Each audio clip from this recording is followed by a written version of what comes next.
Realidade virtual. Imagem, movimento, sensações e tecnologia permitem o despertar das pessoas para novas experiências de mundo e realidade. É um pequeno passo que se espera dos avanços tecnológicos para o futuro, mas um enorme passo para inúmeras realidades alternativas. Nesse sentido, entende-se que a realidade virtual é uma tecnologia capaz de proporcionar novas experiências a seus usuários, assim como de enganar seus sentidos. E antes de mais nada, vamos voltar um pouco ao passado e perceber como a tecnologia apresentava uma realidade alternativa para a sociedade. É quase uma piada escutar que o cinema é uma invenção sem futuro, porque hoje conseguimos ver as importâncias que o cinema oferece à sociedade. Como falar em cinema, em sentido estrito, num momento histórico do qual seu próprio suporte material, o filme, começa a dar lugar a novas formas e complexos suportes de percepção de mundo. Manipular o que o usuário irá ver é fácil. O mínimo que precisamos é de um visor com duas telas, uma para cada olho, com uma diferença de renderização que gera a visão estereoscópica.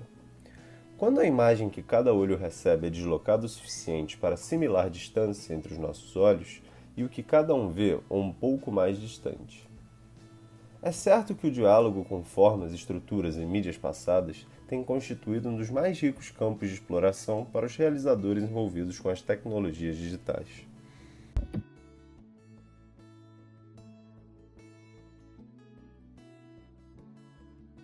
A visão estereoscópica é uma característica do sistema visual humano que possibilita a visualização tridimensional do ambiente a partir de imagens bidimensionais captadas pelas retinas. Por volta de 1930, Charles Wheatstone demonstra o primeiro estereoscópio. O aparelho era composto por um jogo de dois espelhos que refletiam dois desenhos, ligeiramente diferentes, e fazia com que cada olho visse seu desenho específico, recuperando a sensação de ver o objeto retratado em todo o seu volume. Em 1861, Oliver Wendell Holmes desenvolveu um estereoscópio no qual eram colocados pares de imagens fotográficas produzidas por câmeras com duas lentes posicionadas lado a lado. A descoberta no início do Renascimento foi a grande contribuição à representação pictórica daquele período para a humanidade. Com a perspectiva artificial, foi possível representar-se, na imagem bidimensional, a profundidade espacial de templos, castelos e paisagens silvestres, provendo especial deleite à percepção espacial em pinturas e desenhos. Todavia, não somente a perspectiva artificial estimula a capacidade de percepção do espaço tridimensional. Existem ainda outros indutores dessa capacidade que podem, resumidamente, ser descritos da seguinte forma. Oclusão dos objetos, um indutor no qual os objetos opacos mais próximos sobrepõem-se às partes de objetos mais distantes. Perspectiva aérea. Nós a percebemos na medida em que objetos mais distantes no horizonte vão ficando mais enevoados e azulados. Luz e sombra. Indutores que destacam o relevo dos objetos pela modelagem entre áreas claras e escuras. Gradiente de textura. Indutor relacionado à repetição de padrões e profundidade, como, por exemplo, uma calçada de pedras que aparentemente diminuem de tamanho conforme se distanciam do observador. Acomodação visual. Associar a percepção da mudança de curvatura do cristalino, que é a lente do olho responsável por ajustar o foco dos objetos, em que objetos próximos determinam maior curvatura para serem focalizados. Paralaxe de movimento. Percepção de profundidade que surge quando o observador desloca-se lateralmente em relação aos objetos e os mais próximos parecem mover-se com maior velocidade. Se os dispositivos de saída gráfica disponíveis já produzissem imagens realmente tridimensionais, holográficas, por exemplo, pesquisadores, desenvolvedores, artistas e demais profissionais envolvidos com a área de realidade virtual não precisariam se preocupar com a estereoscopia, um artifício interno de nosso sistema visual com o objetivo de contornar as limitações de um sistema de captura bidimensional. Sendo assim, enquanto terminais holográficos ou outra tecnologia de geração de imagens verdadeiramente tridimensionais não se tornarem tecnológicos e economicamente viáveis, a ponto de substituírem completamente os tradicionais dispositivos bidimensionais, a estereoscopia será tema fundamental para estudantes, artistas, profissionais e pesquisadores interessados na área de realidade virtual. As principais definições e explicações que podemos relacionar com a estereoscopia é por meio das discussões de técnicas, tecnologias e problemas, além de apresentar os exemplos. Uma das grandes vantagens desse tipo de aparelho é permitir que o observador ajuste a distância pupilar entre as lentes, bem como ajuste a distância de visualização. Paralaxe é a diferença de posição aparente de um objeto visto por cada olho como sobrepostas. Essas diferenças são na direção horizontal. A disparidade é zero para objetos onde os olhos convergem. Já a paralaxe é a distância entre os pontos correspondentes das imagens do olho direito e do esquerdo na imagem projetada na tela. Em outras palavras, disparidade e paralaxe são duas entidades similares, com a diferença de que a paralaxe é medida na tela do computador e disparidade na retina. É a paralaxe que produz a disparidade, que por sua vez produz o estéreo. Os três tipos básicos de paralaxe são: tipo de paralaxe. Paralaxe zero, conhecida como ZPS, do inglês Zero Parallax Setting. Um ponto com paralaxe zero se encontra no plano de projeção, tendo a mesma projeção para os dois olhos. Paralaxe negativa significa que o cruzamento dos raios de projeção para cada olho encontra-se entre os olhos e a tela de projeção, dando a sensação de o objeto estar saindo da tela. Paralaxe positiva. O cruzamento dos raios é atrás do plano de projeção, dando a sensação de que o objeto está atrás da tela de projeção. Se um objeto em visão tridimensional tem uma paralaxe negativa, ou seja, está localizado entre a tela e o observador, e está sendo obstruído pelas bordas da janela tridimensional em que está sendo apresentado, a sensação de profundidade estereoscópica é seriamente prejudicada. Esse problema ocorre devido ao conflito entre a profundidade tridimensional resultante da paralaxe negativa e a tela. Estereograma. Uma variante dos estereoscópios de Watson são os estereogramas, criado por Edward Brewster, que também foi o criador do caleidoscópio. Os estereogramas empregam lentes prismáticas ao invés de espelhos. A portabilidade desse estereoscópio era um de seus benefícios. Outra grande vantagem desse tipo de aparelho é permitir que o observador ajuste a distância de visualização ao ajustar a distância pupilar entre as lentes. Isso é possível porque o estereograma é, essencialmente, constituído por um par de lentes convexas sobre um suporte. O nascimento do cinerama. Cinerama. Se você nunca ouviu falar, vou te explicar o que é. É o registro de um processo cinematográfico de widescreen que trabalhava com imagens projetadas simultaneamente por 3 projetores de 35 mm, sincronizados para uma tela de proporções gigantescas e extremamente curvas com arco de 146 graus. Cada uma delas projeta 1/3 da imagem total que compõe a cena. Assim como o 3D, ele exige câmeras especializadas e mais trabalho na hora das filmagens. Seu objetivo principal é mostrar uma visão panorâmica do que é passado nas telas cinematográficas, fazendo com que o telespectador se sinta participante do processo. Fred Waller inventou o cinerama e, com a ajuda do roteirista Marion Cooper, o desenvolveu comercialmente. Isso porque o audiovisual buscava sempre acompanhar o desenvolvimento da sociedade. Na década de 50, a TV teve um crescimento muito grande, principalmente nos Estados Unidos, e o cinema procurava competir com essas inovações. Os primeiros filmes lançados comercialmente na técnica cinerama estavam mais para panorama do que para cinema. Normalmente eram documentários de longa duração, alternando imagens de diferentes pontos turísticos do mundo, principalmente dos Estados Unidos, e algumas sequências com experiências feitas com o processo. O primeiro desses filmes, conhecido como This is Cinerama, lançado em 1952, que no Brasil chamou-se de Isto é o Cinerama, abria com uma sequência gravada como se a câmera estivesse sentada no carrinho de uma montanha-russa e o espectador fosse essa câmera. A ideia era presentear a plateia com uma experiência similar à real.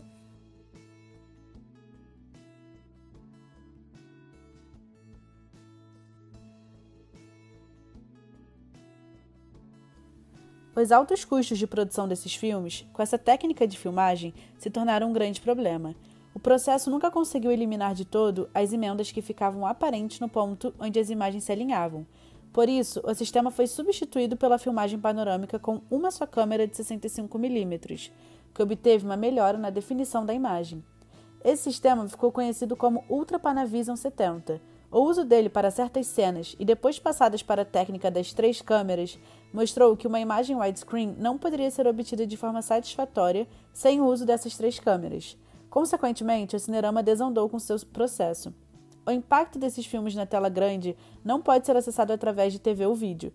Por terem sido desenhados para serem projetados em telas curvas, a geometria parece distorcida na televisão. Esse processo continuou sendo usado com a técnica Ultra Panavision 70 até o final da década de 60. A partir de então, o nome Cinerama foi usado como nome de uma companhia distribuidora de filmes. Sensorama.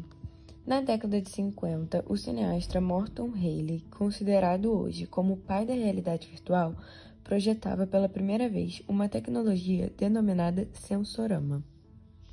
O objetivo do inventor era fazer com que quem usasse o sensorama experienciasse algo que mexe com os 5 sentidos ao mesmo tempo.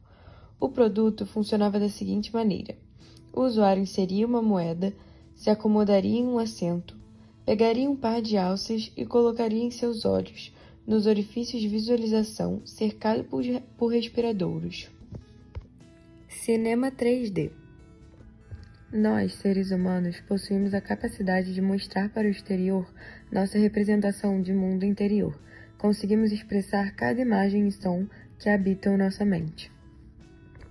Podemos afirmar que desde que um animal com 2 olhos dispostos frontalmente na face, para que a distância entre eles gere ligeiras diferenças entre o que o olho direito vê e o que o olho esquerdo vê, e assim possa ter uma noção de volume e profundidade dos objetos, o 3D já existe.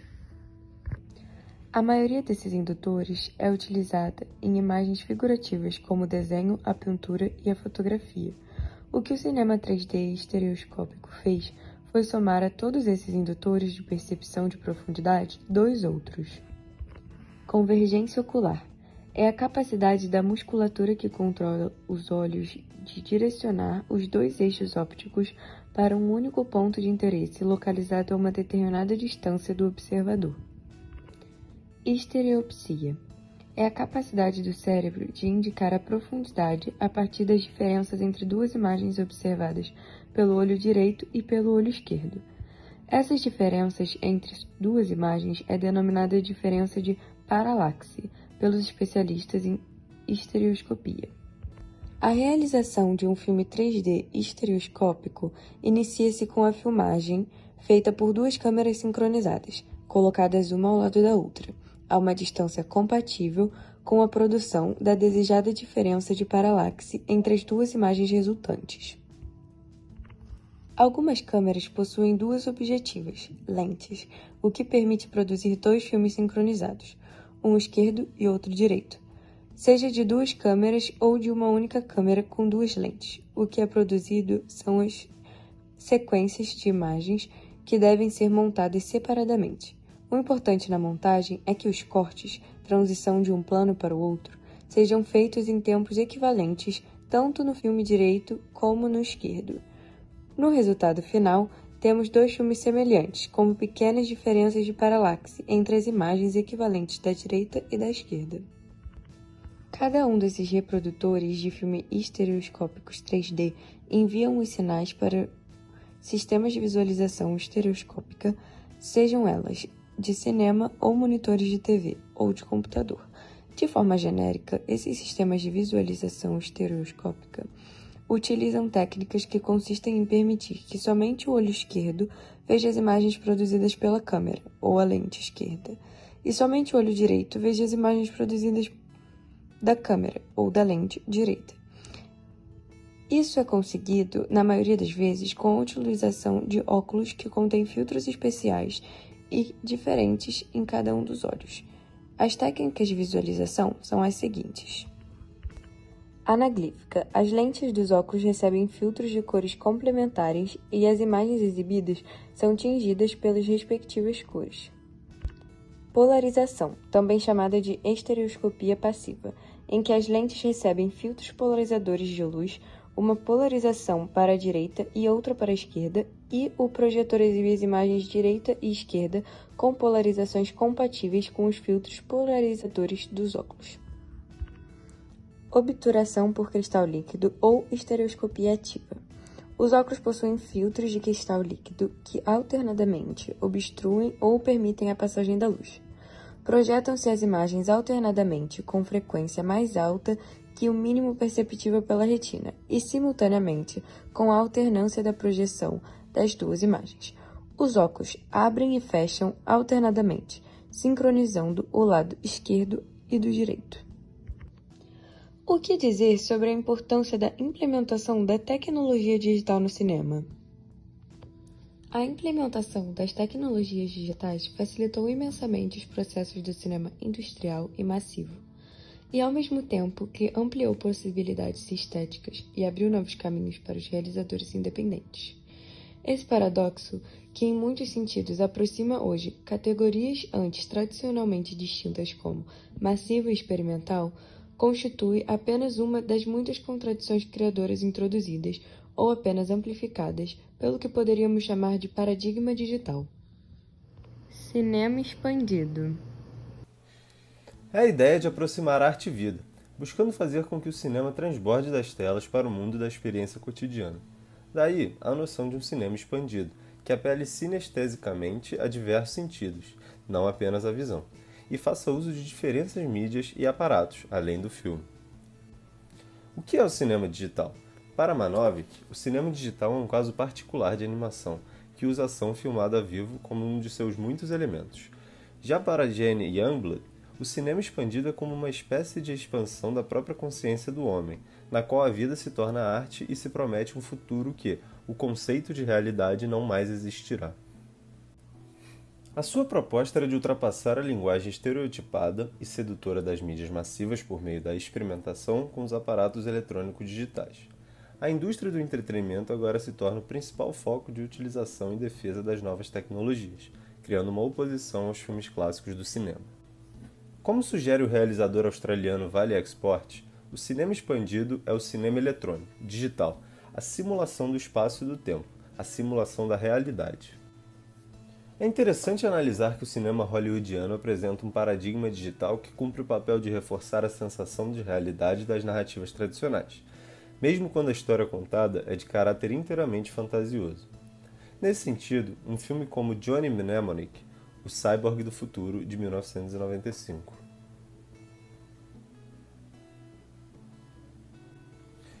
Nesse cenário, a maior parte dos objetos com que os atores interagem foram desenhados com uma tecnologia que permite aos artistas sentirem a resistência dos materiais que estão criando, de modo semelhante a como um escultor sente a textura de sua matéria-prima. A sensação produzida no espectador do filme é o que poderíamos definir como uma certa artificialidade realista, cujo objetivo principal é reproduzir a imagem característica dos antigos filmes de ficção científica, como Godzilla de 1954. Nas produções de efeitos especiais, as tecnologias digitais operam em Hollywood como coadjuvantes essenciais na presentificação das realidades apresentadas nos blockbusters. O Jornada nas Estrelas, de Gene Roddenberry, de 1958, deve parecer rege nos códigos de apresentação cultural. Mesmo que não possamos ter certeza absoluta de como os alienígenas reais se pareciam, a pulsão cultural e o imaginário virtual são constitutiva da experiência de imagens fortes e traumáticas que movem continuamente por um desejo crescente de realismo e aceitação do que estão vendo. Nesse sentido, o debate essencial gerado pelo surgimento das tecnologias digitais não faz muito rituais que reeditar uma já antiga discussão de caráter polarizante entre paradigmas como real versus invenção, massivo versus erudito, ou tradicional versus experimental. Avatar foi inteiramente filmado com câmeras digitais e atores reais. Foi posteriormente desenvolvido digitalmente, por um programa de computador, de modo que os cenários e os personagens se convertessem em figuras animadas, multicoloridas e mutáveis. Nessa perspectiva, compreende-se como tais novas produções trazem uma diferenciação dos filmes clássicos. Se sabemos um pouco da expansão do cinema, agora é preciso saber quais meios que são transmitidos e por que causam tanto espanto em massa. Para Edmond Colchett, esse novo componente tecnológico permite tratar com maior exatidão as informações trocadas entre o espectador e a obra, alargar o leque de modalidades perceptivas, imagens, textos, sons, gestos, etc., e obter os efeitos em tempo real.